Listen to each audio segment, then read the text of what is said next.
Welcome back to the Lunch Table Food for Thought. I'm Nico. Blitz, subscribe, like, comment, rate, do all that because it really helps us out, man. We just eclipsed 1,200 subscribers on YouTube, and we're just going to keep this shit rolling into the new year. Speaking of a new year, we also moved from Alhambra to North Hollywood. Jasmine and I, we had to get ourselves situated in a more central spot. So today, I want to introduce you guys to somebody who I've had my eye on for a minute now. Shout out to my guy, Chris Whammy, who put me onto this guy a couple months ago. He has this song called How High that is just killing it in radio right now across the mainland. He is from Hawaii. Y'all know I love my Hawaiian people and all my Asians in here on this podcast, man. He goes by the name of Damnboy with the exclamation point. Damnboy, what's poppin', man? What up, man? Yo, you good? Good.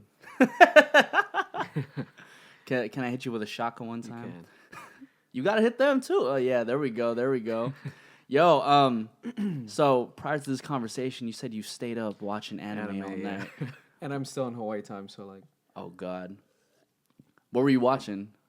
Mob Psycho 100. Mob Psycho 100. Yeah. What's that? It's the same creator as One Punch Man. Oh, for real? But it's like way better, yeah. Is this a new one? They have one season fully out, so they're on the second one right now. Is it on Netflix? It is, right?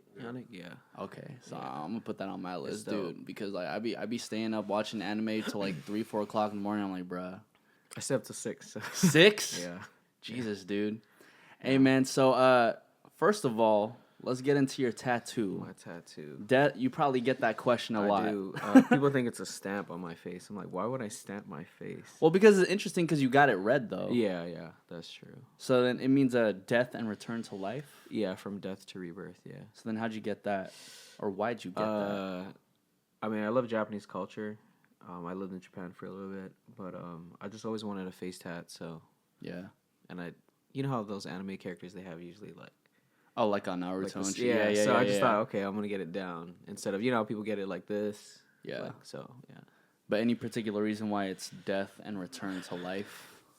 I wanted it to be words and I wanted it to be in Japanese, and that just kind of stuck out. And then I did research. It's like when Japan had the earthquake or the typhoon, that was a phrase they were using to kind of like bring people's morals up. So is that what you're trying to do with the music thing? Like... Well, I've been doing music for quite a bit, but just last year when I released How High, it was kind of like a rebirth for me. Huh. So, yeah. What was there a point in time when you weren't doing music and then No, I mean, I was always doing music, but just as like identity and sound. Okay. And took it seriously. So. Okay. Yeah. So let's start from the beginning, man. Hawaii. Hawaii, yeah. Hawaii. What was it like for you growing up in Hawaii, man? I mean, it was good. I grew up, born and raised till like I was 7, and then I moved. To where? So I moved. It's crazy. So I moved to Houston. So my parents divorced, and I moved to Houston for a little bit, and then I stayed there for like a couple months, and then I lived in Vietnam for 5 years. What the hell? Yeah. Wait, what are you? I'm Vietnamese French. Yeah. Damn, that's a pretty awesome mix. Yeah. Okay. Actually, it's kind of common. Is it really? The French occupied Vietnam for a while. Oh, see? Yeah. That's where the education comes in. So it's either you're full Vietnamese, Vietnamese Chinese, or Vietnamese French in Vietnam. Okay. Yeah. So then Hawaii to Houston, how long were you in Houston for? Like half a year, I think. Not even that long. Yeah, it was just a transition to live in Vietnam. Okay. Yeah. And then how long were you in Vietnam for? 5 years. Okay. Yeah. So then, damn, so you were probably like 7, you were in Vietnam till around like 12? Yeah, and then so I came back to Hawaii, and then I lived in Atlanta for like 2 years. Jesus Christ. Okay, wait. We got to go through this whole timeline, bro. Yeah. So then, Vietnam, what was it like for you? Because you said your parents went through a divorce. Do you remember like anything that was going on through your mind? Like, no, I mean I was kind of busy just playing video games and just playing in general. The great thing about Hawaii, it's super outdoorsy. So as kids, like I would play a lot of video games for sure and watch cartoons, but I was also going out. Yeah. Playing with my friends. So I didn't notice my parents were being divorced until I remember. Well, I have brothers, so my older brother, my younger brother. and we're in the airport, and then we got separated. I was like, that was weird. Oh. Yeah. And then I saw my little brother with my mom, and then me and my older brother with my dad. Yeah. Is that when that's like kind of when it finally clicked? Like, oh, Kinda. we're kind of I don't just going our different ways. I don't know. I was kind of oblivious as a kid. Yeah. Honestly. Well, yeah. I mean, So- I mean, at 7 years old, you don't really Yeah. fully know what's going on. Yeah. So in Vietnam, you spent 5 years there. It Yeah. must have been. Was it even like a culture shock for you? Dude, I mean, first of all, from Hawaii to Houston, that's one. That's a culture shock. Yeah. You know? I mean, at the time, it's probably different now, but super segregated before. So, I mean, it was, culture shock. And then, moving to Vietnam, it was crazy. And you had to did you have to readjust yourself and try to learn? I had to, I was homeschooled for like almost a year. Damn. Yeah. And then I went to school. Yeah. So during that 1 year, you probably had to just learn about the language and Yeah. really get yourself Well, I accustomed. could speak and I could read a little bit, but then I had to learn how to read and write, and then learn. Can you imagine reading science? You know what I mean? Yeah. And math, doing math, and it's different. And yeah. Yeah. Dude, that's It's hella difficult, hard bro. too. School in Vietnam is hella hard. How so? It's I was learning geometry in 3rd grade. What? Yeah.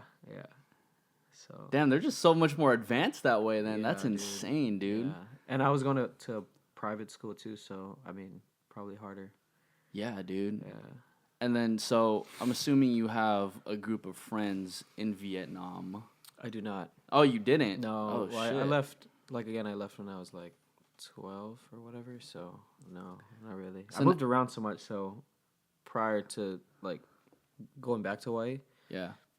I don't remember any of my friends. So then after Vietnam, you went back to Hawaii. To Hawaii for a little bit, and then I moved to Atlanta with my mom. My mom lives in Atlanta right now, so that's another culture shock. I'm kind of see, because we had this girl, her name's Rosemary. She was on the podcast a while ago, and she was kind of in the same situation, moving from Florida to Atlanta to California, and she was kind of explaining how she had a lot of self-identity issues. Do you feel like you have that too? Yeah. Because you don't really have one place you could really call home, nor did you have a set group of friends for a good amount of time. Honestly, I don't feel that way. Okay, because I've traveled too, so Hawaii's always gonna be my home, but I don't really need a home because I feel like the earth is my home. You know what I'm saying though? No, yeah, You know what I mean? do. If you travel so much, it's yeah, I live here, but everywhere I go, Yeah. if you go to Paris twice, then I kind of live there. You know what I mean? Yeah. But the only issue I had was culture shock, blah blah. But it's my accent, because Houston, Southern. Yeah. I mean, I didn't pick it up because but lived in Vietnam. It's Vietnamese, and then come back Atlanta, and I had a Southern accent when I lived in Atlanta, and I didn't notice it till I came back to Hawaii. I feel like you were always the guy everybody noticed based off their accent, right away. Mm-hmm. Oh, definitely. And I mean, I went to school there for 2 years, and it's all black people, right? Atlanta, and white people. I was there's probably 5 Asians in school. Damn, dude. Actually, my school had 1 white person, and that was a teacher. That's what I remembered. Yeah, it's crazy. So then, did you ever feel like you were just that outlier? No, I didn't really care. I mean, everybody was cool. Yeah. Yeah. So then, when did the music start to kick in? I've always loved music. I mean, my first memory was sitting in a car seat listening to the Bee Gees. So The Bee Gees. Yeah. That's something I don't hear every day, bro. yeah, I mean, I listen to everything, but music's always been there. I've traveled so much, but music's kind of always been there. Yeah. Whether it's in movies, video games, or pop culture. So it's always been there. Yeah. Have you even being in Atlanta, did you feel like you picked up a little bit of that Atlanta sound? Oh yeah, during definitely. that I time? mean, living in Vietnam, it's all pop music. We had MTV, but it was for an hour or two every Saturday. It wasn't MTV. Damn. Yeah. So I waited every weekend just to watch MTV. So hella fiending and the for internet it. was still new. Yeah. You know what I mean? So it's I had to buy bootleg CDs. you know the Asian bootleg. Yeah. So It's some cheap rundown, yeah, a with piece the of printed paper. Yeah. yeah. yeah, and it was a lot of pop music. I mean, you know, at the time it was like early Blink 182. I used to listen to a lot of Backstreet Boys and Sync. Like, you know, that shit was popping. Yeah. Like in Vietnam, you know, and that kind of led me to kind of singing a little bit. Mm-hmm. But then yeah, moving to Atlanta, like, and then my mom was married to my her ex-husband at the time, and he was listening to everything. Like he introduced me to like Korn and like metal and all this stuff, and I was like, holy crap, my mind is blown. Jeez, you know, and Linkin dude. Park came out around that time Love too. Linkin Park. So yeah, I definitely. Well, that's why, changed it. you know, it was kind of crazy because, like, at first glance looking at you, it's like I could tell you're from Hawaii, but then what kind of threw me off was, first of all, like your nails, they're black, Yeah, and then your hair is red, and then you got Yeah. Septum. the septum, and Yeah. I was like, you don't seem like a guy who, like, you know, after listening to How High, it's Yeah. like you're completely different from how I just imagined you on the cover. Yeah, for sure. It's kind of cool though. Yeah. Well, these are pretty recent. No, this one's recent. Yeah. I've always had this one. Yeah. Yeah. So, I mean, do you kind of owe that to the fact that you were introduced to like Korn and Linkin Park and all Oh them? yeah, for sure. Well, my favorite band is The Cure.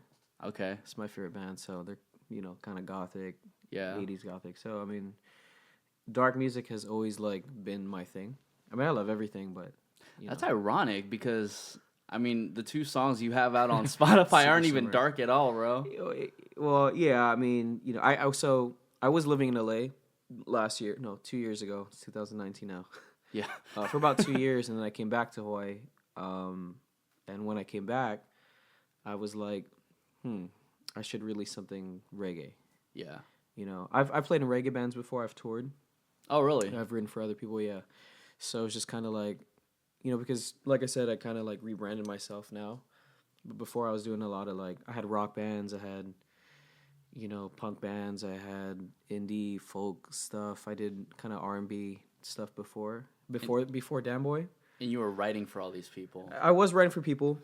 Writing was probably like maybe the last 2 years, Mm-hmm. but I was doing all that stuff, and then I came back to Hawaii, and I did a lot of thinking, you know, after from moving to LA, writing, and you know, it's crazy in LA, you know, but I just got to think, and I thought the radio in Hawaii was missing something, you know, Which was what? more modern sounds, you know. The music's good. It's just like the production and stuff was very like kind of old. Everything was Yeah. relying on real instruments, which is fine, but it's like, you know, I kind of, if you listen to How High, it's like trap. Yeah, I Trap mean, I still EDM get the, a little yeah, I bit. still There's- get the reggae vibe, but then there's like trap, the EDM. sounds sound Yeah. more full. Yeah, exactly. So even till this day, in Hawaii, there's no song like How High. Yeah, Slowly, like, you know, you got like Hawaiians, Polynesians doing more modern stuff, and it's going into the radio in Hawaii, yeah.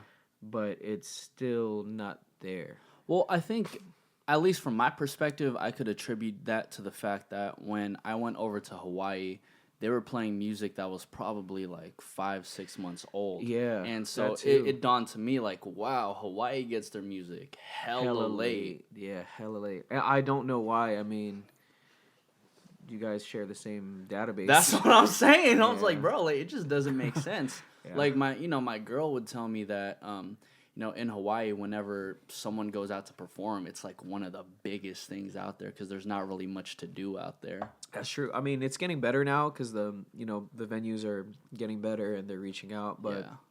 it's hard because you have to imagine you got to fly somebody over, get them a hotel, and then pay them. Yeah. That's crazy. It was like the same concept I had when why doesn't Hawaii have a sports team? And she straight up looked at me like, okay, think about it. You got to transport like Yeah. 50 fucking people to the hotel, then you got to like put them Yeah. in like fucking the Hawaii stadium or whatever. I'm Yeah, like, yeah, yeah. that's too much shit. Yeah, I know. Do you feel like I mean, even for the simple fact that Hawaii gets everything late, do you want to be that person to make sure they're not laid up on shit anymore? Like I your mean- sound being the platform that like, hey, like I'm taking everything I take from the mainland and Yeah. move it over here. I mean, yes and no. Like, you know, I've done music in Hawaii for a while, so like, you know, it gets frustrating, especially being on an island, because like, you know, like if you're from LA, you can book a hotel and just drive, right? Yeah. You can't do that in Hawaii, so, you know, I've kind of like left the concept of like like, oh, I got to do this for Hawaii. I'm going to do me, but then in turn, it's going to go to Hawaii. Yeah. You know what I mean? Like Bruno Mars, like, he left straight out of high school. It took him a long time just to get signed. He got dropped by Motown, was writing a bunch of hits for people, and then he got lucky with a B.O.B. song. Yeah. So and I know in his mind, yeah, he's always Hawaii, you know, but he didn't do it for Hawaii. He did it for him. Yeah. And then when he popped, then it kind of trickled down. Yeah. You know what I'm saying? Yeah, I feel If you get stuck in the fact like, oh, I got to do this for Hawaii, like you're going to get like crazy, you know? Because, like, again, we're so far. Well, also, too, like, if he made everything for the sole purpose of Hawaii, then he would just make everything, like, reggae. Exactly. Well, he had that one or two reggae songs. Yeah, right? he had a couple, but, like, you know, his entire discography, it just sounds like, yo, I don't know where the fuck he's from. Exactly. He just sounds like a pop star. Exactly. And, you know, I feel like if you put yourself in that box, your market is only that big, you know? It's literally, like, 4 islands, 5 islands. Yeah. So, I mean, but he, you know, his first album, he did have that one reggae song with Damon Marley. That's probably like an homage to Hawaii, you know what I mean? Well, you know, I'm thankful for shit like that because, for instance, I'm from the Bay. Yeah. And whenever G-Eazy comes out with an album, he has to have E40 on it. Yeah, and I'm like, you know what I mean? Like, it's just homage to the place. Yeah, definitely. And, you know, that is what it is. Do you look up to the way Bruno Mars, like, made his moves?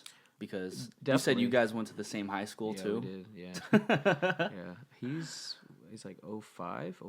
No, he's 03. What year are you? I'm 08. Damn, that's not even that far off. Yeah, that's not that far off. Yeah, that's true. Yeah. Holy shit. Yeah. So, yeah, you really look up to him and, like, his moves. Definitely. And it's funny because, like, in high school, I was known as the guy who would bring my guitar around every day, and same thing as Bruno Mars. Yeah. Yeah. So, and even in, like, high school, I heard that he wasn't really popular. You know, he did music, but, like, you know. I mean, he probably was labeled as, like, the weird kid who was just, like, probably off, like, doing his own thing. Maybe. I mean, I understand it because even, like, for me, like, lunchtime, I mean, I was talking, but I was playing a lot of music and just in my own zone, you know. Yeah. So, but yeah, I mean, I have a homie, Elon. He lives in Vegas now, but he used to be in the same group as Bruno. Back in Hawaii, and there's videos of him performing in the mall and stuff. Like, yeah, it's pretty crazy. So then, even like your come up, how did you start like moving around in terms of the music? Were you just putting your shit on like SoundCloud or whatever? You mean before? Yeah, prior. Before? Yeah, I mean, yeah. Or like, were you doing? You said you were performing with other people, huh? Yeah. So in Hawaii, it's there's a lot of performing, but it's like corporate kind of performing.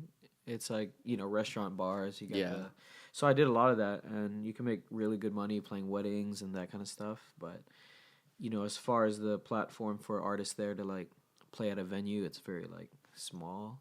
Yeah. Because here, like, you know, I love music, so I could go out to the Echo and just watch a band I've never heard before free, but the venue could be packed. You know, that never happens in Hawaii. So in Hawaii, you probably need to have like some sort of name established before people are really gonna walk in. Yeah, it's sad, but yeah. So then, have you performed in Hawaii? Yeah, you have. So then, like, what's the reception you get whenever you go out there and perform? I mean, recently with Damnboy, my song Poppin', it's still like I opened up for Black Bear. Yeah. Last year, and that was crazy. Like I performed like all my songs except for How High was like I'm not released yet. Yeah.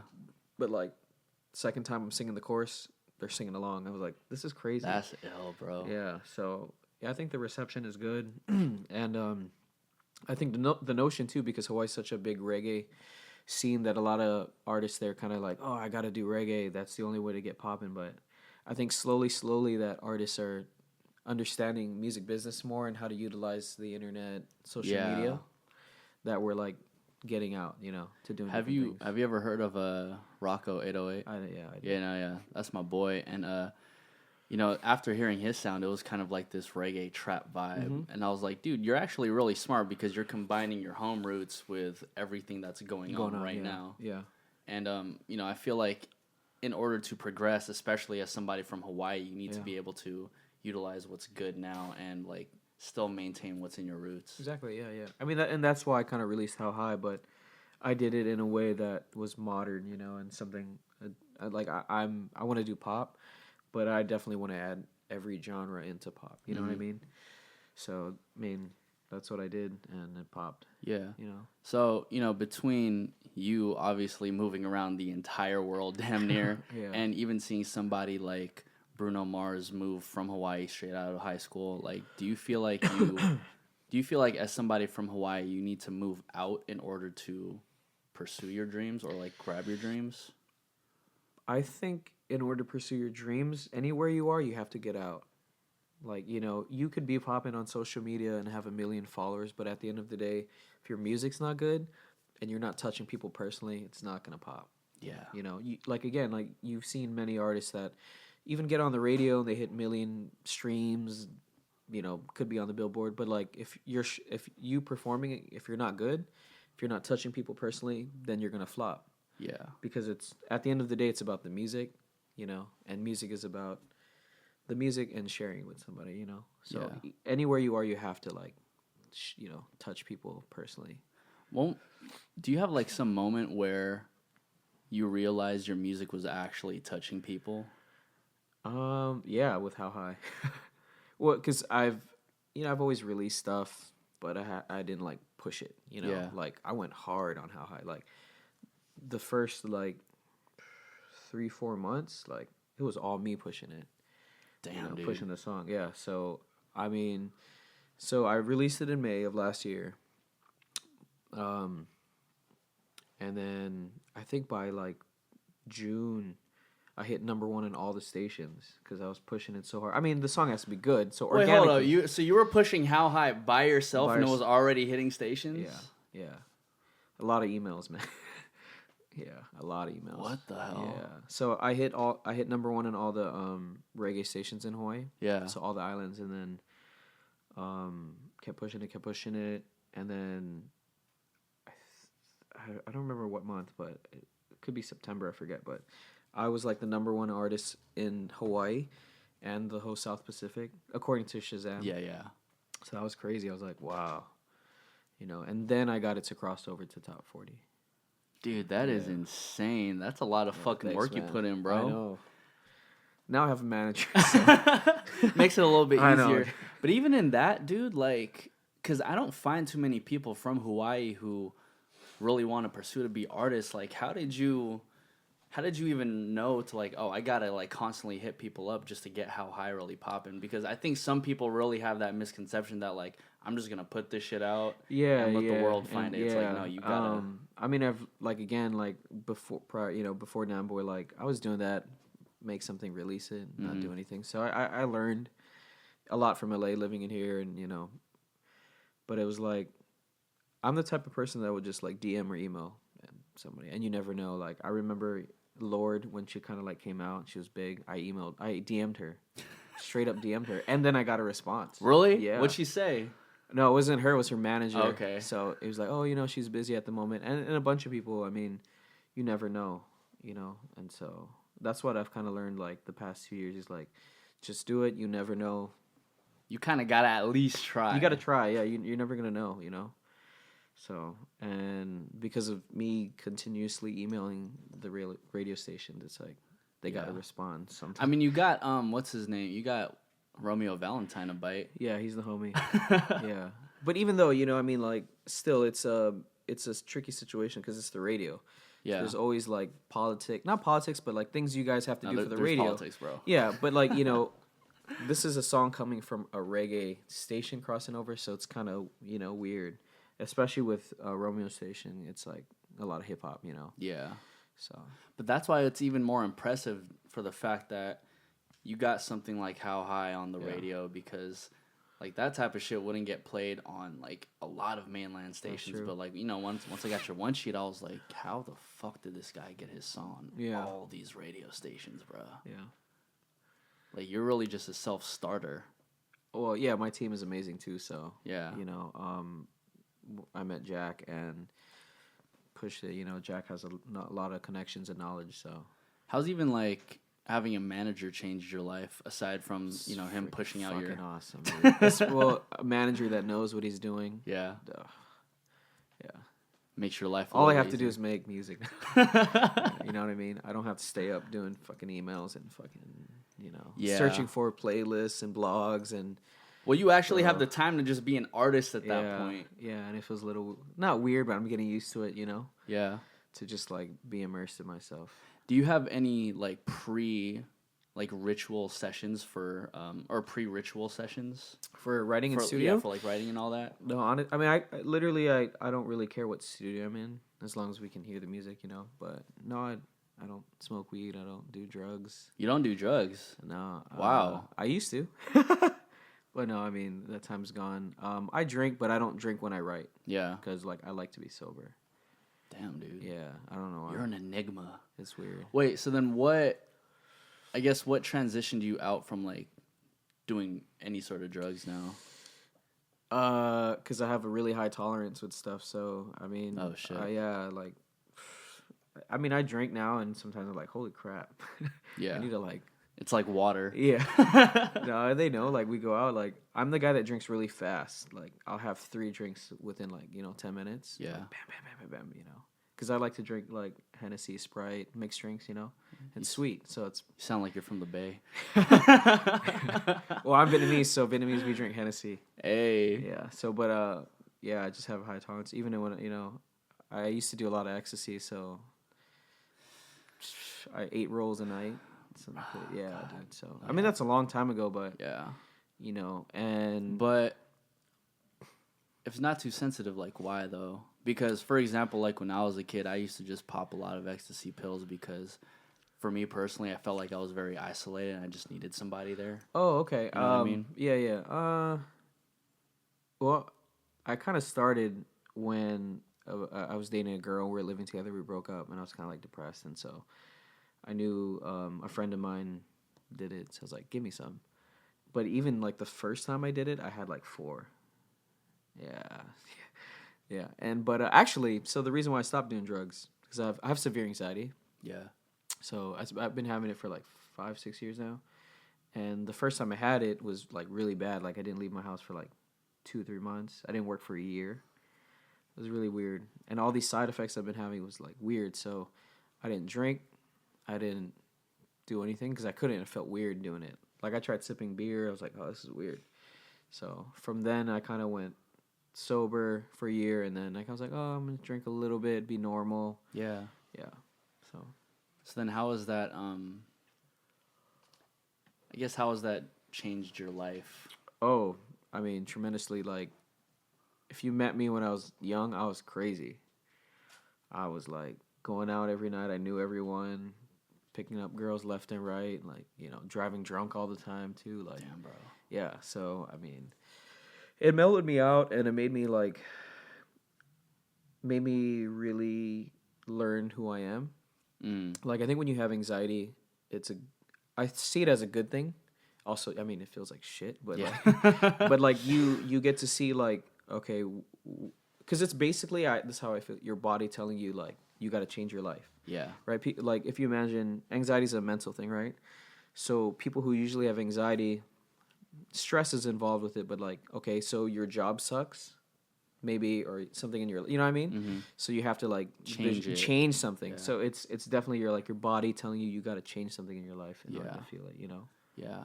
So. I think the sucky part about it is that whenever people, especially nowadays, when people do have anxiety, they just pop a pill. Yeah. They succumb to shit like that. I mean, I took Xanax for like 2 months, like the first 2 months. So, and how old were you? I was like 22, 23. I don't know. Yeah. So I stopped taking Xanax because I was, David Choi? Yeah. So he did a show in Hawaii, and I was opening up for him. And I remember seeing the line. I was like, holy crap. I mean, it's like my first, like, major show I've ever done. So my anxiety started kicking in, so I popped a pill, and the whole night I was a zombie. I did good, but I was like, I don't really remember performing. Yeah. So after that day, I was like, I'm done. I'm not. Damn, dude. Yeah. Because realistically, that was probably...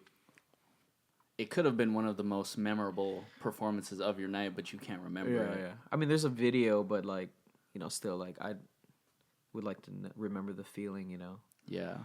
Yeah, but also, too, like, how I viewed it was, like, your mind is like a muscle, right? If you keep numbing it, like, it's like lifting weights. If you keep numbing your muscles, how are you going to lift your weights, Mm-hmm. So it was kind of like conditioning my brain to get stronger, Yeah.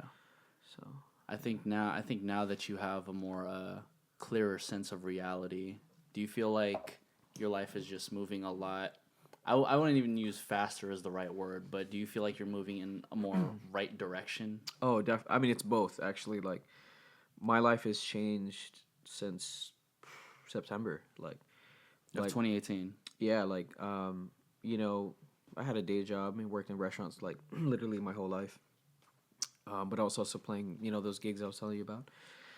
But then I stopped restaurant jobs and I was just playing music. So like literally last year, no 9 to 5, whatever, just music. Did you have any sense of fear once you quit the restaurant job because it's so stable?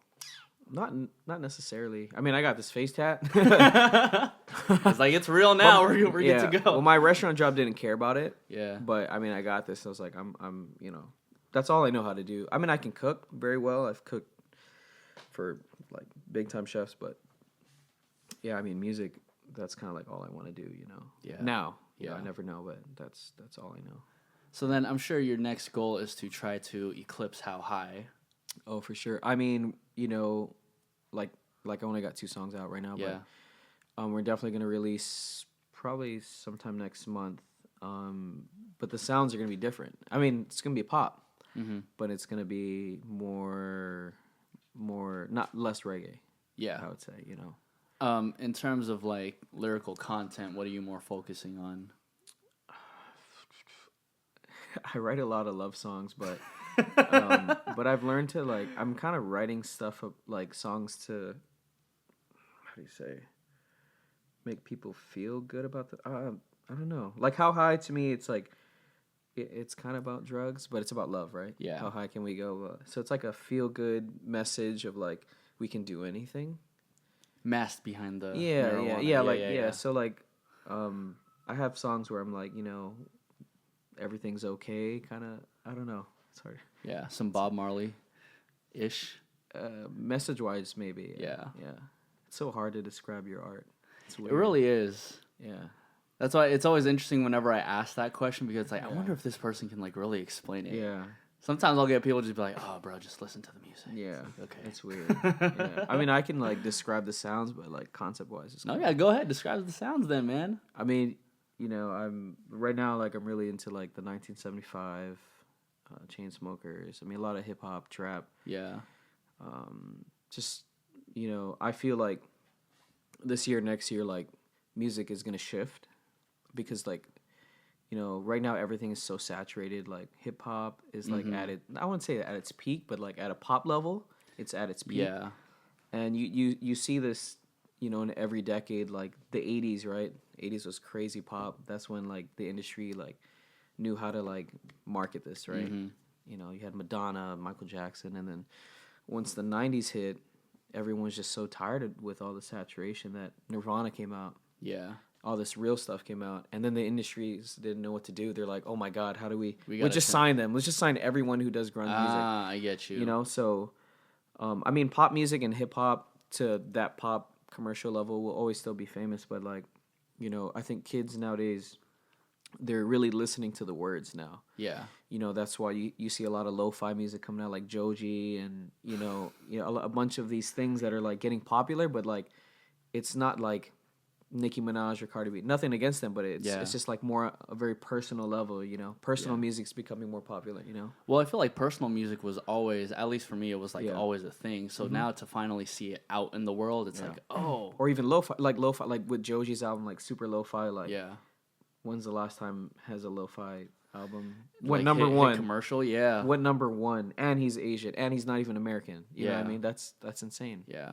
Speaking of like the Asian shit, man, like you being half Vietnamese and half French, do you ever feel like you have to put on for Asians the same? Like, it's kind of similar to the question like with Hawaii. Putting on for Hawaii because even in the past year, I went to the 88 Rising Festival, first all Asian festival in America, and I was like, to me, just like seeing everybody perform, I was like, yo, this is kind of crazy. Man, I wanted to go, but I was in Hawaii. I saw videos. I mean, like I love Ko, I love Keith Ape, like Yeah, no, Ko, dude, I didn't even like realize who Ko was, and once I seen them perform, I was like, yo, they're crazy. Ko's dope. Yeah, it's crazy. I mean, honestly, it's not all about Asians, it's about everyone, you know, like minority, whatever, like, you know. I mean, I'm Asian, yeah, I've definitely like that's on my back, but like, you know, I want everybody to come up. You Yeah. know? It's not a race thing, but it is. I mean, it's only a race thing because there's minorities, you know. But once everybody comes up, it's not going to be a race thing anymore. Yeah. You know? I feel like it's only a race thing for Asians right now because there's not so many. For sure, for sure. You know, I mean, like K-pop's doing its thing. Yeah. J-pop's doing its thing. But like in America, it's like you can only name like that's true. Only a handful of people can name like a Rich Brian or a Joji. That's true. And I even remember like, do you remember Utada Hikaru? Yeah, from Kingdom Hearts. Yeah, so I don't know if you remember this, but like this is when I was living in Atlanta, so like 2001 or something. But she was signed to like a American label, and they actually released an American song on MTV. I remember one point, but she like kind of flopped in America. Did that American song? They released her song in America, or yeah, she was not like J-pop. She was just like American. Yeah, that's how they branded her. You know, oh, Asian. Yeah, so it was like R&B, kind of hip hop vibe. Like she actually, I think she went to school in New York, but yeah, that didn't work out. I don't know. Like people probably weren't ready. Well, I think a part of it was that people weren't ready, but then another part of it is just the fact that like if she's from Japan, market this person as like from Japan. Yeah. Because the craziest thing is that working at the radio station, I think I saw BTS come in. Yeah. And I shit you not, there was just like a shit ton of Koreans there, and I was like, yo, this is insane. Like they're not even from here. Yeah. But they're getting mobbed. Yeah. I think it's because of the internet and social media now, you know, like I grew up watching anime my whole life, right? Dragon Ball, whatever. But I feel like, you know, that was usually like an Asian thing. Or like if you weren't Asian, it was very small, like you know, a few people, you know, but now it's like everybody kind of watches anime, and I think that's from the internet. And you know, when you watch an anime and the theme song comes on, you're like, oh, that's my shit, that's my fucking song. And so then you do the research, oh, that's that man, and then you listen, you know. And that's how I love Japanese music, like, and it's because of anime, you know. Like I remember, I mean, I've been watching anime my whole life, but like I don't know if you remember FLCL Furikuri. I didn't watch that one. It was on Adult Swim, so that one like changed my life because like the music, I love The Pillows. It's like one of my favorite bands too, and that kind of got me into more, you know. You just dive deeper into it. Dive deeper. I mean, and also I play guitar too, so like, you know, in high school, that was like every day my guitar. You know, I brought it, and you know, I was still listening to the Fall Out Boy, the My Chemical Romance, the Lil Jon, whatever was going on, but like. I was listening to a lot of like bossa nova, jazz, metal, That's like insane, just because bro. I play guitar, you know, and I wanted to understand the different styles of guitar. You know? So, yeah. That's insane. So you've been like picking up your music off of like anime and then mixing it with like all the stuff that your stepdad or whoever was introducing you to music to, like. Yeah, definitely. Yeah. You kind of just have like this infinite library of like you can probably make a sound and think of it like, oh, I kind of got it from like this and this and put it together. That's true. I mean, when I listen to music, I kind of see colors, but I see shapes. So like when I hear something or when I have an idea that I want to do, I can definitely like get it from there. You know. You see shapes. Yeah, I see shapes. What the fuck? Yeah. You're the first person I know who said like they see shapes. Because a lot of people just see colors. Like when you hear a sound, I can see it like it's round or like kind of sharp or. Yeah. That's true. I think I need to be in a studio session with you, bro. I'm down. So my last question to you, man. What's your favorite anime? Damn, that's so hard. Man. I wanted to save the hardest question for last, bro. Man, I don't know if I can say my favorite because like that's hard. That's like when somebody asks me like, "What's your favorite movie?" I'm like, "What kind of question is that?" Shout out Waterboy, Adam Sandler. Just saying. That's your favorite? Yeah. Oh man, it's just so ridiculously stupid. I don't have a favorite, but I would say the best anime ever made is probably Dragon Ball. Yeah. Hey, good answer. Yeah. And we are ending it on a good note. Next time on Dragon Ball Z, Damnboy, where can everybody find you, man? I only have Instagram. I kind of hate social media, but I'm getting better. I'm getting better at it, you know. You can follow me at Damnboy_songs. Gotcha, man. Yeah.